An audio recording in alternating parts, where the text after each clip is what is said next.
अब तक। अंजलि। ऐसा इसलिए क्योंकि इंसान की नीयत उसकी नज़रों से पता चल ही जाती है। आप मुझे परेशान करते हैं, लेकिन आप नज़रें मुझे खराब नहीं लगी। मुझे कोई बुरी वाइब नहीं आ रही और मेरा सिक्स सेंस कह रहा है कि मैं आपके साथ सेफ हूं। अंजलि की बात सुनकर शिवाक्ष सोच में पड़ गया। क्या उस पर विश्वास करना किसी के लिए इतना आसान है?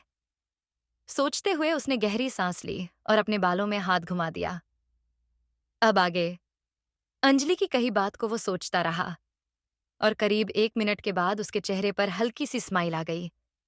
उसे खुद भी नहीं पता कि उसे ये कैसा एहसास था जो उसे हो रहा था। शिवाक्ष बिना अंजलि की तरफ देखे बोला, अच्छा नाम क्या है तुम्हारा? मतलब पूरा नाम पूछ रहा हूं। अंजलि आर्य। अंजलि ने सहजता से जवाब दिया। अंजलि आर्य। शिवाक्ष उसका नाम रिपीट किया। और मेरा नाम शे। शिवाक्ष ने इतना कहा ही था है कि इससे पहले ही अंजलि बोल पड़ी। शिवाक्ष राजवंश। शिवाक्ष आंखें छोटी करके उसे देखने लगा। अभी अभी आपने बताया। बोलते हुए अंजलि ने सख्त एक्सप्रेशन के साथ शिवाक्ष की आवाज की कॉपी करते हुए कहा, मैं शिवाक्ष राजवंश। शिवाक्ष ने उसे अपनी नकल करते देखा तो आंखें छोटी करते हुए बोला, ये क्या कर रही हो तुम? मैंने ऐसे बोला था क्या? हान। अंजलि तपाक से कहा, फिर आगे बोली, मतलब बोला तो ऐसा ही था, लेकिन एक्सप्रेशंस इससे भी ज्यादा बुरे थे। शिवाक्ष उसके ऐसा कहने पर हंस दिया, लेकिन अंजलि उसकी हंसी नहीं देख पाई थी। शिवाक्ष ने अपना सिर पीछे दीवार के साथ लगा दिया। अंजलि भी अपना सिर पीछे दीवार से टिकाए बैठ गई। दोनों के बीच फिर से खामोशी सी छा गई। दूसरी ओर खुशी ने आकाश को फोन लगाया तो आकाश ने फोन उठा लिया। खुशी। आकाश, तुम्हें भी अंजलि का फोन आया था क्या? आकाश। हान। खुशी आया तो था, लेकिन अब वो फोन उठा ही नहीं रही है। मैंने बहुत बार ट्राई किया। खुशी। Same here. अब क्या करें? आकाश। कर क्या सकते हैं? इंतजार करते हैं, जब अपने फोन में हमारी कॉल्स की नोटिफिकेशन देखेगी तो वापस कॉल कर ही देगी। खुशी। सही कहा। हम्म। आकाश ने जल्दी से जवाब दिया। फिर कुछ और बोलने लगा तो खुशी बोली, अच्छा फिर बाय, कल कॉलेज में मिलते हैं। आकाश ने सुना तो अपनी बात बोलने का ख्याल दिमाग से निकाल दिया। ठीक है बाय, कहकर उसने भी फोन रख दिया। अंजलि और शिवाक्ष कॉलेज में ही बंद थे, ये बात किसी को भी नहीं पता था। श्वेता को भी सिर्फ इतना पता था कि उसने अंजलि को म्यूजिक रूम में बंद किया था। वहीं शिवाक्ष भी उसके साथ ही बंद था। ये बात तो श्वेता को भी पता नहीं थी। राजवंश हाउस। प्रेरणा जी हॉल में घूमते हुए शिवाक्ष को फोन मिला रही थी, लेकिन शिवाक्ष ने कॉल नहीं उठाया। शायद अक्षत और अपने बाकी दोस्तों के साथ फिर घूमने निकल गया होगा। ज्यादा कॉल किया तो मेरे लिए परेशान होने लग जाएगा। अभी रहने देती हूं, कल ही बात कर लूंगी। बोलते हुए प्रेरणा जी अपने कमरे की ओर सोने चल दी। श्वेता का घर। श्वेता और मालविका दोनों श्वेता के कमरे में थीं। मालविका बेड पर लेटे हुए अपना फोन चला रही थी। अक्सर वो श्वेता के घर आती जाती रहती थी। वहीं श्वेता शीशे के सामने खड़ी होकर अपने आप को देख रही थी। श्वेता ने शीशे में देखते हुए पूछा, मालविका, क्या वह अंजलि मुझसे ज्यादा सुंदर है? मालविका ने उसकी ओर देखा और बोली, कैसी बातें कर रही हो श्वेता? कहाँ तुम और कहाँ वो? क्या मतलब? बोलते हुए श्वेता ने अपने बालों की लट में उंगली घुमाई और मालविका की ओर देखने लगी। मालविका सीधे बैठते हुए बोली, मतलब यह कि तुम अपने आप को देखो और उसे देखो। कहाँ तुम एक हाई स्टैंडर्ड वाली हाई क्लासी लड़की और कहाँ वह एक गांव से आई हुई मिडिल क्लास गवार लड़की। तुम दोनों का तो कोई कंपैरिजन हो ही नहीं सकता। मालविका ने कहा तो श्वेता के चेहरे पर मुस्कान आ गई। श्वेता ने एक बार फिर पूछा, अगर मैं मेकअप न करूं तो उसमें और मुझ में से कौन ज्यादा सुंदर लगेगा? ऑफ कोर्स तुम श्वेता। बोलते हुए मालविका उसकी ओर आई और उसके सामने खड़ी होते हुए बोली, ये तुम्हें हो क्या गया है? तुम उसके साथ खुद को क्यों कंपेयर कर रही हो? कुछ नहीं, बस ऐसे ही। बोलते हुए श्वेता कमरे से बाहर की ओर जाते हुए बोली, चलो खाना खा लेते हैं, बहुत भूख लग रही है। मालविका ने भी सिर हिला दिया और उसके पीछे चल दी। Music room. अंजलि और शिवाक्ष काफी देर से दीवार से सिर टिकाए हुए बैठे हुए थे। दोनों की आंखों में ही नींद नहीं थी और दोनों ही बिल्कुल खामोश बैठे हुए थे। खामोशी को तोड़ते हुए अंजलि ने कहा, शिवाक्ष, कुछ गाइए ना। सन्नाटा। अच्छा नहीं लग रहा। और भूख भी लग रही है। शिवाक्ष, भूख तो मुझे भी लग रही है। अच्छा बताओ क्या गाऊं? अंजलि ने शिवाक्ष को उसकी बात सुनते देखा तो उसे अच्छा लगा। कुछ भी गा दीजिए, जो आपको अच्छा लगे। बोलते हुए अंजलि हल्का सा मुस्कुरा दी। अंधेरे में शिवाक्ष को उसका चेहरा अच्छे से दिखाई तो नहीं दे रहा था, लेकिन वह महसूस कर सकता था कि अंजलि अभी मुस्कुराई थी। कुछ भी मतलब? कुछ भी ना? शिवाक्ष ने शरारत से भरकर पूछा। नहीं नहीं, कुछ भी मतलब, कुछ भी नहीं। कुछ ऐसा जो सुनने में अच्छा लगे और हो भी अच्छा। अंजलि ने जवाब दिया। जैसे कि, क्या अच्छा लगता है तुम्हें? शिवाक्ष ने उसकी ओर देखते हुए पूछा। ऐसे गाने जिनमें फीलिंग्स हो, गंदे शब्द और अश्लीलता ना भरी पड़ी हो, सादगी भरे हो। अंजलि ने सहजता से कहा। शिवाक्ष ने सिर हिला दिया और गिटार के तार बजाते हुए गुनगुनाने लगा। ये सुंदल से केसू, ये आरिश गुलाबी जमाने में लाएंगे, एक दिन खराबी फना हमको कर दे। न ये मुस्कुराना अदा काफिराना चलन जालिमाना, मीठे मीठे लफ्जों का जाल ना उछालो, हमें जिंदा रहने दो ए हुस्न वालों। शिवाक्ष ने गाया तो अंजलि के चेहरे पर एक बड़ी सी मुस्कान बिखर गई। शिवाक्ष आगे गाता रहा और अंजलि आंखें बंद किए सुनती रही। कुछ देर बाद जब शिवाक्ष ने गाना बंद किया तो बोला, तो कैसा लगा? बोलकर शिवाक्ष जवाब आने का इंतजार करने लगा। कोई जवाब न आने पर उसने फिर से पूछा। मैंने पूछा कैसा लगा? बोलते हुए उसने अंजलि को देखा। फिर से कोई जवाब नहीं आया तो शिवाक्ष ने उसके कंधे पर हाथ रख दिया और उसे हिलाया और अंजलि उसकी ओर को ढल गई और शिवाक्ष में उसे बाहों में पकड़ लिया। सो भी गई? बोलते हुए शिवाक्ष ने चांद की हल्की रोशनी में उसके चेहरे को देखा और आगे बोला।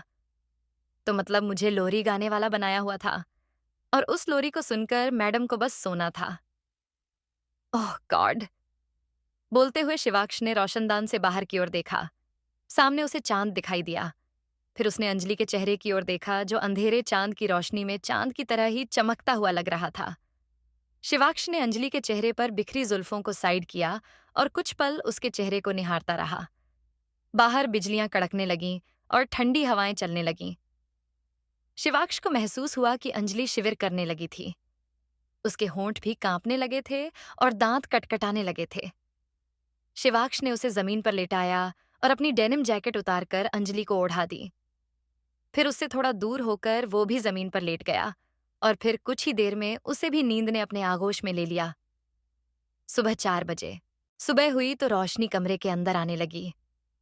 अंजलि के चेहरे पर रोशनी पड़ी तो उसने कसमसाते हुए आंखें खोली। फिर उठकर बैठी तो देखा कि उसके ऊपर शिवाक्ष की जैकेट डाली हुई थी। अंजलि ने सिर घुमाकर देखा तो उससे कुछ दूर ही शिवाक्ष लेटा हुआ था। उसकी लंबी जुल्फें उसके माथे को कवर किए हुए थीं। सोते हुए वो बहुत मासूम सा नजर आ रहा था। अंजलि दीवार से पीठ टिकाए बैठ गई और शिवाक्ष को देखने लगी। फिर अपने ऊपर डाली हुआ शिवाक्ष की जैकेट को देखने लगी। रात के बारे में अंजलि ने याद करना चाहा तो उसे हल्का सा याद आया कि रात को उसे ठंड लगने लगी थी।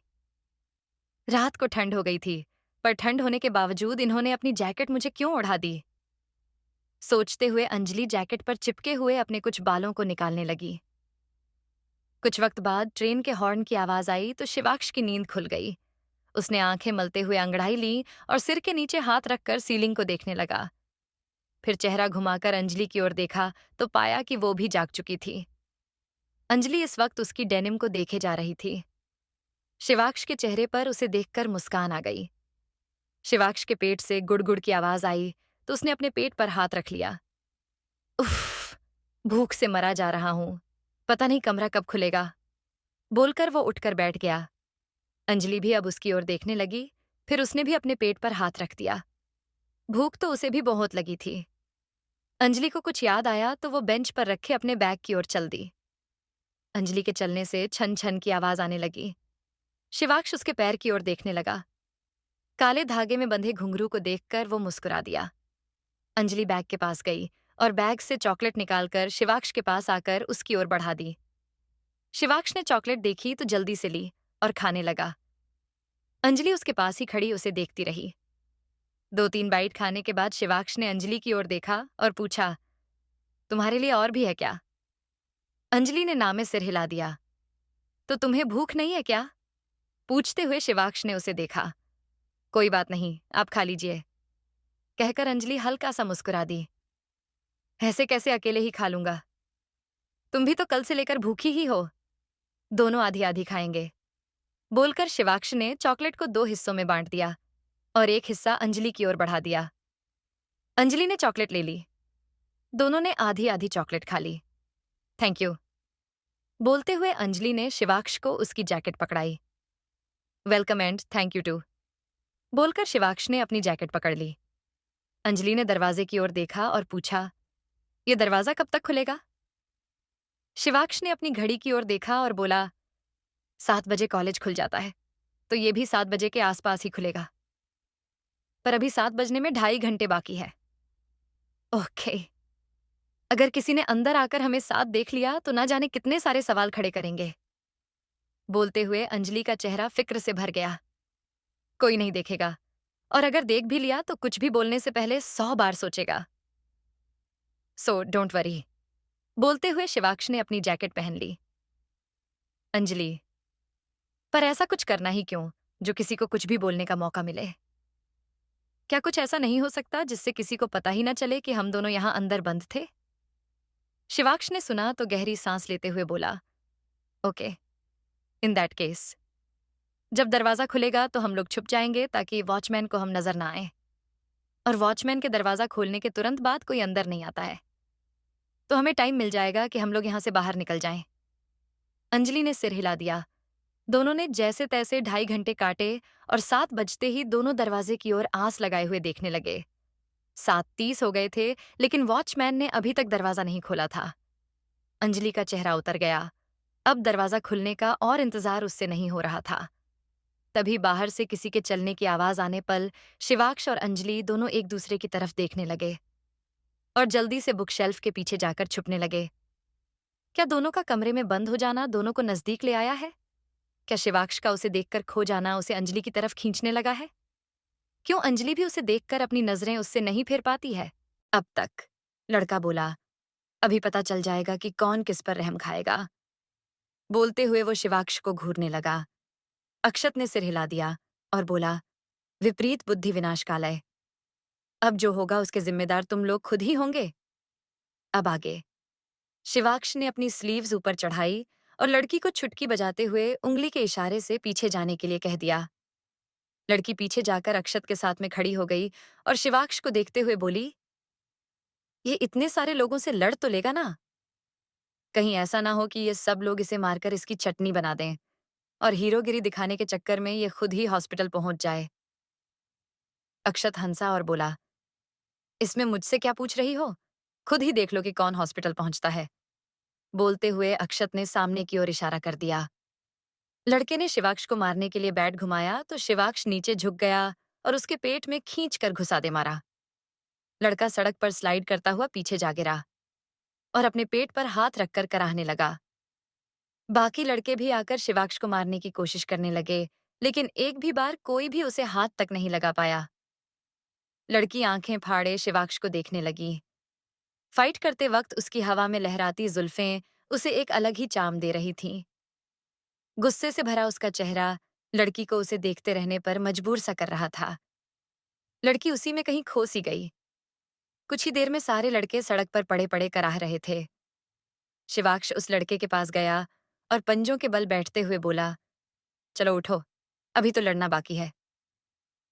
लड़के ने मुश्किल से हाथ जोड़े और बोला, नहीं भाई, बख्श दो, अब से ऐसा नहीं करेंगे, कभी भी नहीं करेंगे। किसी भी लड़की को आंख उठाकर भी नहीं देखेंगे। छेड़ना और छूना तो बहुत दूर की बात है। बस आज जिंदा छोड़ दो। अब जिंदा छोड़ने लायक बचा ही क्या है? बोलते हुए अक्षत उनके पास आया और नीचे पड़े लड़के को देखते हुए बोला, पहले ही कहा था ना, सुन लेते तो शायद अभी अपने पैरों पर खड़े होते। पर नहीं, एक तो गलती करनी है और ऊपर से लड़ाई भी करनी है। माफ कर दो और जल्दी एम्बुलेंस को बुला दो, बहुत दर्द हो रहा है। बोलते हुए लड़का रोने लगा। आज के बाद यहाँ कहीं नजर मत आना, वरना जहां दिखाई दिए वहीं पीट दिए जाओगे। बोलते हुए अक्षत ने उसे वार्निंग दी। लड़के ने सिर हिलाया और बोला, अरे अम्मा, कसम दूर दूर तक नजर नहीं आएंगे। हम तो यहाँ के हैं भी नहीं, घूमने आए थे और अब वापस चले जाएंगे और दोबारा कभी इस जगह नहीं आएंगे। बोलकर वो दर्द से कराह उठा। गलती से भी शिवाक्ष का नाम नहीं आना चाहिए कि इसने तुम्हारा ये हाल लिया है। अगर पुलिस केस बना तो हमारा तो कुछ नहीं होगा, पर तुम्हें जेल की चक्की पिसाएंगे। बोलते हुए अक्षत ने एम्बुलेंस को फोन लगा दिया। अरे नहीं होगा भैया, सारा इल्जाम अपने ऊपर ही डाल देंगे। अभी हमको भेज दो। बोलकर वो बेहोश हो गया। अक्षत ने उनके लिए एम्बुलेंस बुलवा दी। अक्षत ने शिवाक्ष को देखा और उसका कंधा थपथपाते हुए बोला, वाह मेरे शेर, क्या कहने तेरे। शिवाक्ष हल्का मुस्कुरा दिया और अपनी स्लीव्स ठीक करने लगा। तभी लड़की आकर उसके सीने से लिपट गई और रोने लगी। अक्षत और शिवाक्ष दोनों एक दूसरे को देखने लगे। लड़की ने रोते हुए कहा, थैंक यू सो मच, तुमने मुझे बचाया, वरना मैं तो बहुत ज्यादा डर गई थी और ये लोग बहुत बदतमीजी भी कर रहे थे। तुम नहीं आते तो पता नहीं मैं क्या करती। बोलते हुए लड़की ने उसे और कसकर पकड़ लिया। शिवाक्ष ने धीरे से उसके बालों पर हाथ फेरा और बोला, इट्स ओके, धन्यवाद की जरूरत नहीं है। मुझे जो सही लगा मैंने किया, और अगर ऐसा कुछ होता है तो डरने की जरूरत नहीं होती। ऐसे लोगों को अच्छे से सबक सिखाना चाहिए ताकि दोबारा ऐसी हरकत न करें। बोलते हुए शिवाक्ष ने उसे खुद से दूर किया और उससे 2 कदम दूर हटकर खड़ा हो गया। फिर आगे बोला, बी स्ट्रांग, कमजोर लोगों का जमाना नहीं है। जो अपनी मदद नहीं करता उसकी मदद कोई नहीं करता। अक्षत ने लड़की को देखा और पूछा, वैसे तुम्हारा नाम क्या है। श्वेता तिवारी। बोलते हुए लड़की मुस्कुरा दी और शिवाक्ष की ओर अपना हाथ बढ़ा दिया। शिवाक्ष ने उसके हाथ को देखा और फिर उससे हाथ मिला लिया। श्वेता के चेहरे पर बड़ी सी स्माइल आ गई। वो एकटक शिवाक्ष के चेहरे को देखती रही, पर शिवाक्ष ने उससे अपनी नजरें घुमा ली थीं। वो नीचे सड़क को देखे जा रहा था। Flashback and present day. Shweta अपने फोन में शिवाक्ष की तस्वीर को घूरते हुए देखे जा रही थी। उसने अपना दूसरा हाथ देखा तो नाखून चुभाने से उसकी हथेली से खून निकलने लगा था। मेरे होते हुए तुम किसी और को नहीं देख सकते शिवाक्ष। मैं जानती हूं कि तुम भी मुझे पसंद करते हो, और उस दिन तुमने ही तो मेरे सिर पर हाथ फेरकर मुझे कंसोल किया था, और इतना मेरे लिए काफी है। मैं किसी और को तुम्हारे नजदीक नहीं आने दूंगी। बोलकर श्वेता भी म्यूजिक रूम से बाहर निकल गई और सिक्योरिटी रूम में चली गई। अंदर जाकर उसने रात की रिकॉर्डिंग दुगनी तेजी से चला दी। रिकॉर्डिंग देखते हुए उसका गुस्सा और भी बढ़ गया। उसने अपने हाथ में पकड़े माउस को खींचा और जोर से जमीन पर पटक दिया। शिवाक्ष और अंजलि को फोन के लिए लड़ता देख और फिर शिवाक्ष को उसे अपनी जैकेट ओढ़ाता देख श्वेता गुस्से से आग बबूला हो चुकी थी। उसने दीवार पर हाथ मारा और बोली, शिवाक्ष को मुझसे कोई अलग नहीं कर सकता। बोलते हुए श्वेता ने नीचे पड़े माउस को लात मारी और वहां से बाहर निकल गई। अंजलि रूम पहुंची तो नीचे आकर मकान मालकिन से फोन लेकर अपनी माँ को फोन लगा दिया। फोन पिक हुआ तो अंजलि बोली, हेलो माँ। गुड़िया, बेटा कहाँ है तू, और फोन कहाँ है तेरा। कल से कितनी कॉल्स की तुझे, लग क्यों नहीं रहा। तू ठीक तो है ना, कुछ हुआ तो नहीं। मुझे बता, मैं आऊं क्या। पूनम जी ने एक ही सांस में सब बोल दिया और सवालों की बौछार लगा दी। शांत जो जाइए माँ, मैं बिल्कुल ठीक हूं और कुछ नहीं हुआ है मुझे। बोलते हुए अंजलि ने उन्हें शांत कराया और आगे बोली, वो मेरा फोन खराब हो गया है इसलिए नहीं लग रहा है, बाकी सब ठीक है। पूनम जी में सुना तो कंफर्म करते हुए पूछा, सच बोल रही है ना। बिल्कुल सच बोल रही हूँ माँ, आपको फिक्र करने की कोई जरूरत नहीं है। मैं अपना फोन ठीक कराने की कोशिश करती हूँ, अगर ठीक हो गया तो इसी से आपको कॉल करूंगी।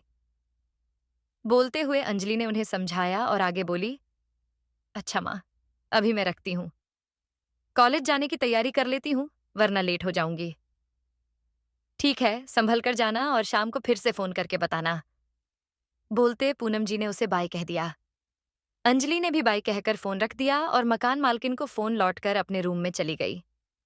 रूम में आकर अंजलि खुद को शीशे में देखने लगी। अक्सर हसीन चीजें सबको नजर आ ही जाती हैं। ये आंखों की चमक, ये बातों की महक, कहाँ से चुराई है आपने। शिवाक्ष के बोले हुए शब्द अंजलि के दिमाग में घूमने लगे।